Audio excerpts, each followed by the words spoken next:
আমার প্রিয় ও স্নেহের 2024 সালের নতুন বছরের অষ্টম শ্রেণীর ছাত্রছাত্রী বন্ধুরা, আশা করি তোমার সবাই ভালো আছো।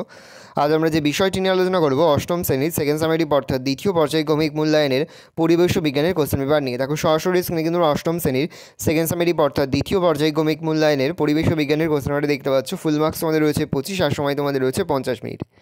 এই থেকে রয়েছে সঠিক উত্তর নির্বাচন করো। প্রতিটি প্রশ্নের মান রয়েছে 1 করে 1 × 7 = 7। এখানে মোট 7টি প্রশ্ন দেওয়া রয়েছে। প্রতিটি প্রশ্নের মান রয়েছে 1 করে 1 × 7 = 7। বিয়ের দাগে রয়েছে অতি সংক্ষিপ্ত উত্তর দাও। প্রতিটি প্রশ্নের মান রয়েছে 1 করে 1 × 6 = 6। ভালো করে দেখে নাও, এখানে বেশ কয়েকটি প্রশ্ন দেওয়া, 6টি প্রশ্নের উত্তর করতে। প্রশ্নের মান রয়েছে 1 করে 1 × 6 = 6। ভালো করে দেখে নাও। পরে সি এর দাগে সংক্ষিপ্ত উত্তর দাও যে কোনো 4টি। প্রতিটি প্রশ্নের মান 3 করে 3 × 4 = 12। প্রথম, কেঁচো কীভাবে মাটির উর্বরতা বৃদ্ধিতে সাহায্য করে? মেজর কার্ভ ও মাইনর কার্ভ কাকে বলে? উদাহরণ দাও। রয়েছে একটি 50 গ্রাম ভরের পদার্থখণ্ডের উষ্ণতা 2 ডিগ্রি সেন্টিগ্রেড বাড়াতে 25 ক্যালোরি তাপ লাগে। ওই পদার্থটির আপেক্ষিক তাপ কত? 4 দাগে রয়েছে 4-এর 1, চুনের মধ্যে জল মেশানো হলো কী ঘটবে? সমীকরণ সহ লেখো। তার সঙ্গে 2 দাগে রয়েছে মিথেন গ্যাসকে বায়ুতে দহন করলে কী কী পদার্থ উৎপন্ন হয়? 5-এর 1, তড়িৎ বিশ্লেষ্য পদার্থ কাকে বলে? উদাহরণ দাও।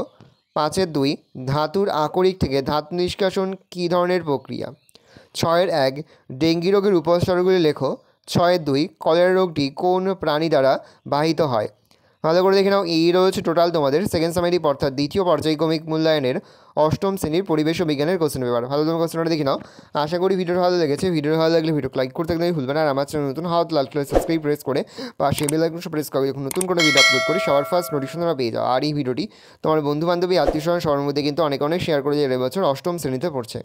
ভালো তোমার কোশ্চেনটা দেখে নাও।